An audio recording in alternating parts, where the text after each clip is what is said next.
I tell you, bro, I wish I was suiting up. I could run through a wall right now after hearing this guy. One more guy is asked to say something to you, and this is special. All right? Gold Star Dad, Kevin Grace.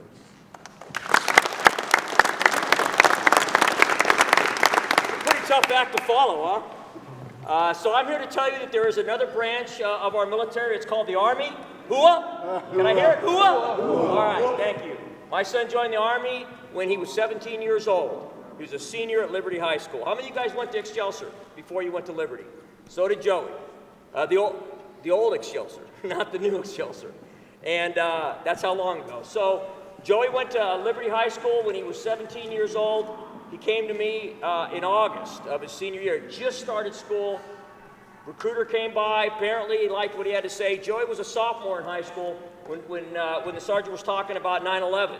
You know, Joey decided that he needed to fight for our freedoms and fight against the terrorism that had come on the shores of America for the first time. And so he came home one day and he said, "Dad, I'm joining the Army." Now, Joey's a 3.8 GPA. I thought we were going to be looking at college campuses, right? No, we ended up looking at Army bases. Where's he going to serve? Where's he going to be next? And I was really proud of him. He worked really hard in his senior year along with his recruiter. By the time he got to boot camp at Fort Leonard Wood, Missouri, he was already a sergeant first class. He bopped up two ranks before he ever got to basic training because he really loved being a soldier. He loved being in the Army. But he loved it because of the camaraderie that he found when he was going to Liberty High School. He had a lot of friends. His friends had his back. He had their back, and that's what the military is all about. He did a year over at Yongsan, Korea. He served over Korea for a year. Got up near the 38th parallel. He got to look straight in the eyes of some North Korean soldiers. He showed me a picture of it. It's kind of neat. Came home, went to Fort Hood, Texas, and the minute he got to Fort Hood, Texas, he called me up and says, "Dad, we're training to deploy." He knew when he joined that he was going to go and deploy, because in 2005, when he joined, in 2005, before, everybody deployed. We were in the heat of the battle. The Marines had first gotten over there in 2003. They led the way, and the rest of the branches came in behind him. And so he called me up. He says, "Dad, we're training to deploy. I just want to let you know." It's all in God's hands now, right? That's all I can do. So they trained for a year. He told me he was done training. "I just want to go do my job, Dad." Just like you guys are going to do tonight. You're going to go out there and you're going to do your job, right? You go out there and you're going to win, right? You're going to win? Yes, sir. Yeah, okay. Can I get a hooah? Hooah. Yeah, it's better. Sounding better. So he deployed to near Baghdad. He was outside of Baghdad when he was killed. He was on an escort mission. He was an MP. He wanted to be an FBI agent. He had a goal. He was still going to end up doing his college. He was going to do it while he was in the military. They pay for it. And he wanted to, when he got out, he wanted to be an FBI agent. So he was an MP. He was a military policeman.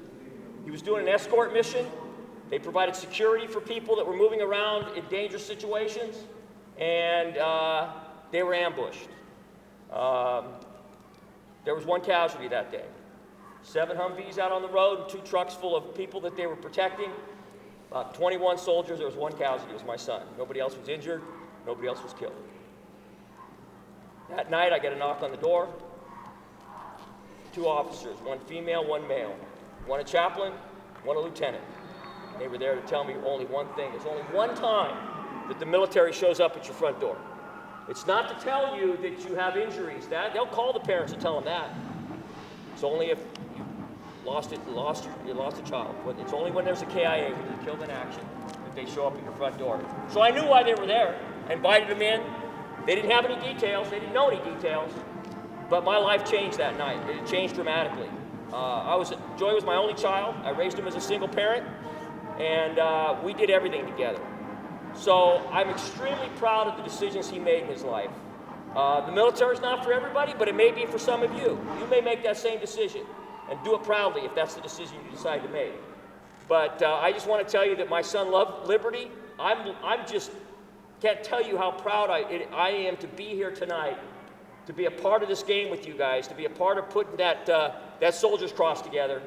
And when you go out there tonight, It's the only game you're playing tonight, right? So it's the most important game you have tonight. So what are you going to do when you go out there? Win. Come on, what are you going to do when you go out there? Win. All right, that's what I want to hear. Good job, guys.